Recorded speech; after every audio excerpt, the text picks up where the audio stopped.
the gold lane, you actually counter the hero, but you don't counter the player. So you can still play from the back line, you can still be safe. Yeah, you're losing some gold XP, but you're coming back. And Irritel needs some time. Yes, Farsha gives you that time.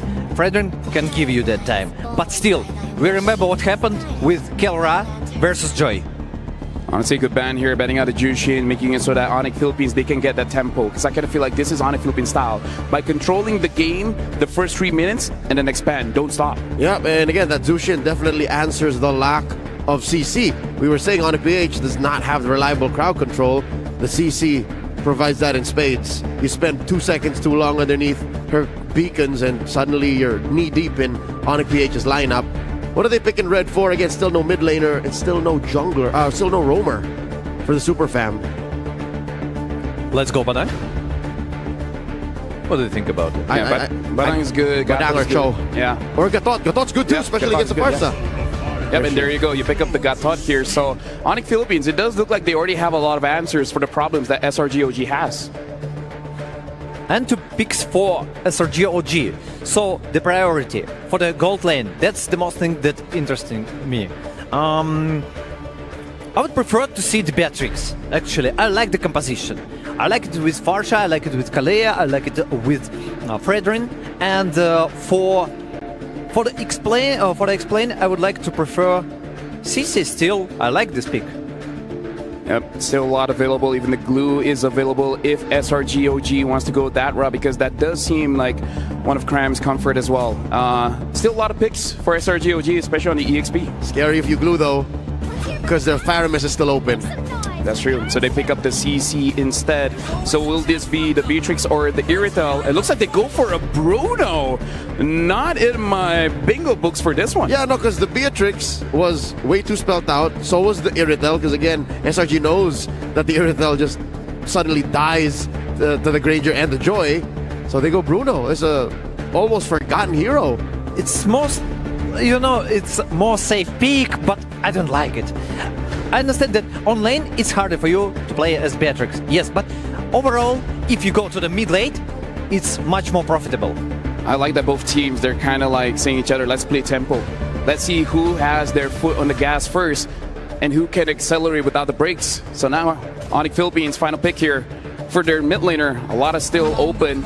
It looks like they're gonna pick up the Eve instead. So a lot of zoning here by both mid laners. So far, 100% win rate on the Eve for the black and yellow. Onic has also found success in this by putting it in the hands of San. So, you know what? Onic BH, they got momentum. I like it. They got a kill box going for them.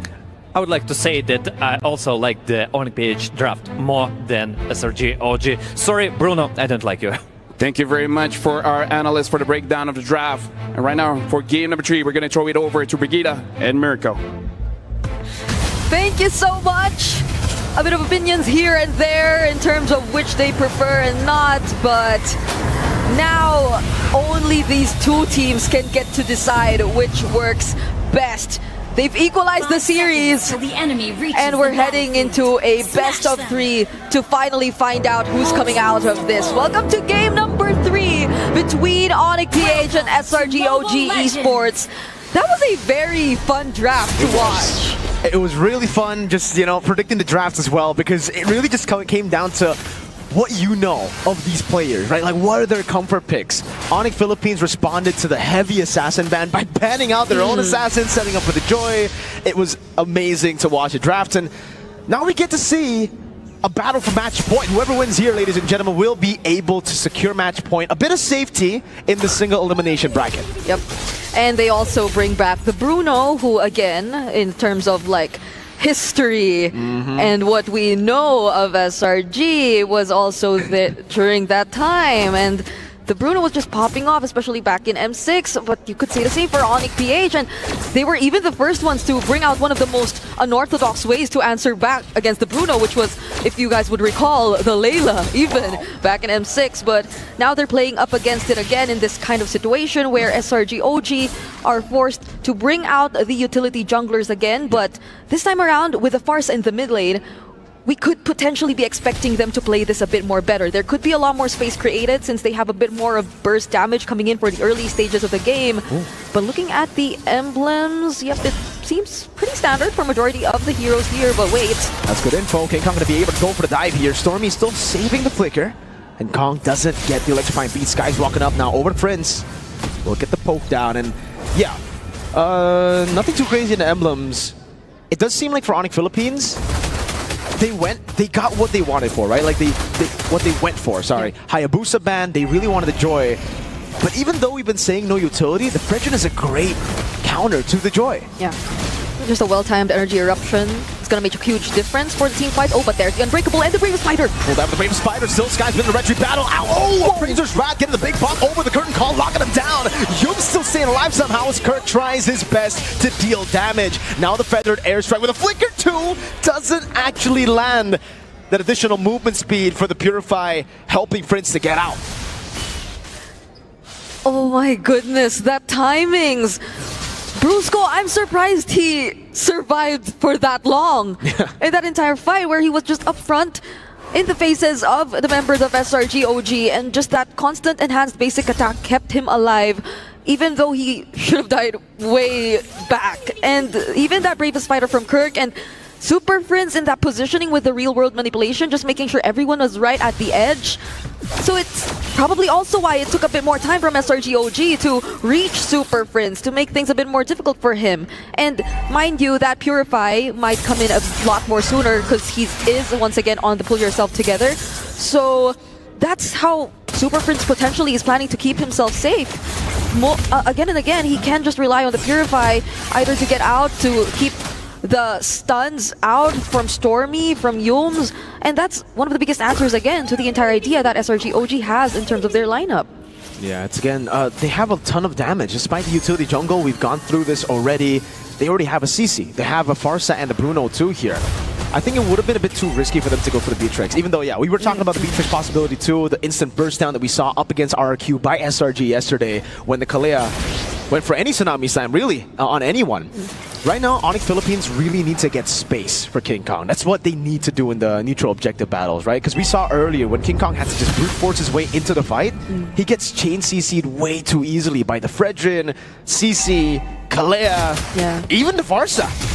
And that's probably the idea too why Onic PH decided to go for this draft, because in terms of team fights, that's a lot of space you can create with the AOG, with the real world manipulation, and of course just the Bravest Spider being casted every now and then by Kirk. Oh, but Super Prince, they find a way to access him. Yeah, great damage now onto Brusco too. Popping Revitalize already. And it's not actually going to help Super Prince to get back to full. No. Yeah, they have to concede this one. That's free for Selangor Red Giants OG Esports. And hey, with that setup, there was absolutely no way Onic Philippines could brute force the Turtle without losing members. So that could be the best way to go for SRG OG. That was a perfect call prior an objective to heavily poke a member who is a crucial part in how the team fights are going to unfold. And they went for Super Prince, so they had to rely on a potential team fight without the real world manipulation if it went down to it. And so now, Onic PH clearly in the back foot. They're the ones reacting to how SRG OG is being more decisive in terms of the rotation than Kellera can't even do much. They will have to let go of that turret. Beautifully done by SRG.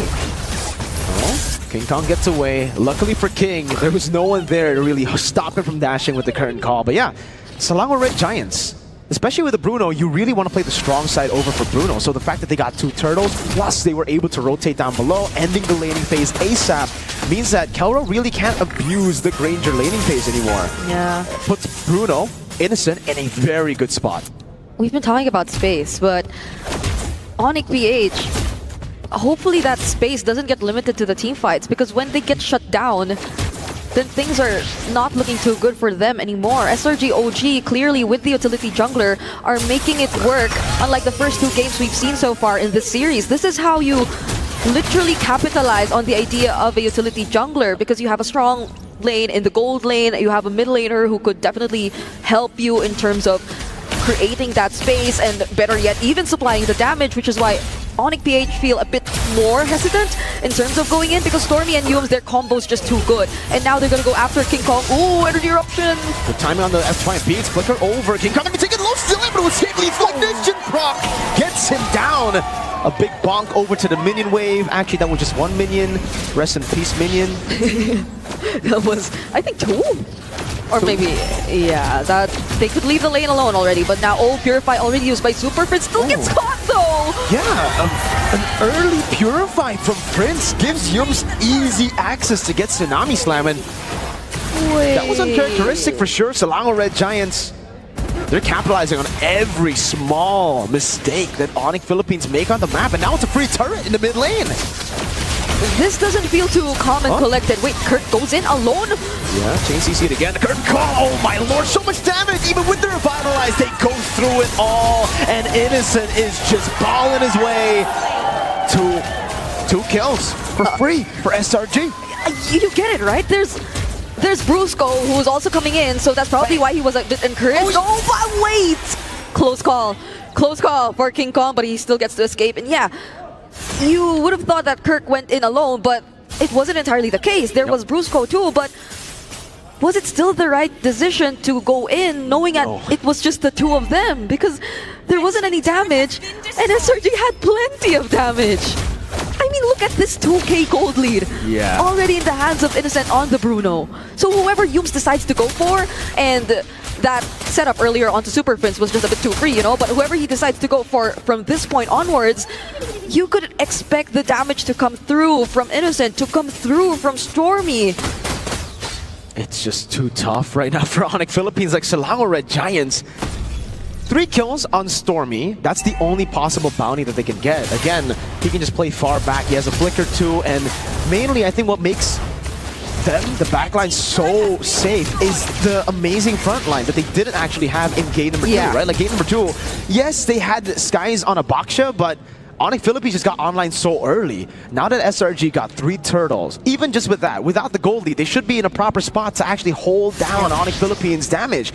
But with the 6,000 gold lead, Onic Philippines might have to just wait for, what, 15, 16 minutes of game time before they can actually shred down Skies. There's no threat of burst damage just yet from Onic PH. They're, as you said, literally waiting. And now you see SRG OG, they just bounced back in this series. They're showing us a performance that's not too far from what we've seen in the previous year when they took the championship in MSC 2024 for themselves. Now they're doing this to the reigning world champions. And if they're able to actually get match point, that puts them one step closer to getting a shot at defending that title. Now Onic PH clearly have to find a way to work around this. That's a 4k goal lead, and Super Prince fortunate enough to work on that sidestep, but now he doesn't have the Purify. No, he does not. Holy shield in the mid lane to be popped open again, and there's just no damage, not even to Kram, who isn't the main frontliner. Man's able to sustain. Prince is a level down on Stormy. The only advantage, if you can even call it that they got was, alright, Stormy used Flick, so a bit more vulnerable. But even then, he doesn't really need Flick. He's been able to utilize it to go and dive. That's a free turret down below. Innocent picking it up now. RWM and the Bravest Fighter as well. Kurt melts it down. King Kong on the back line with the AOG as well. Won't land. It's only onto Innocent, who's still able to dish out damage for free. Brusco falling. Innocent gets a double kill. 1 off from a hat trick.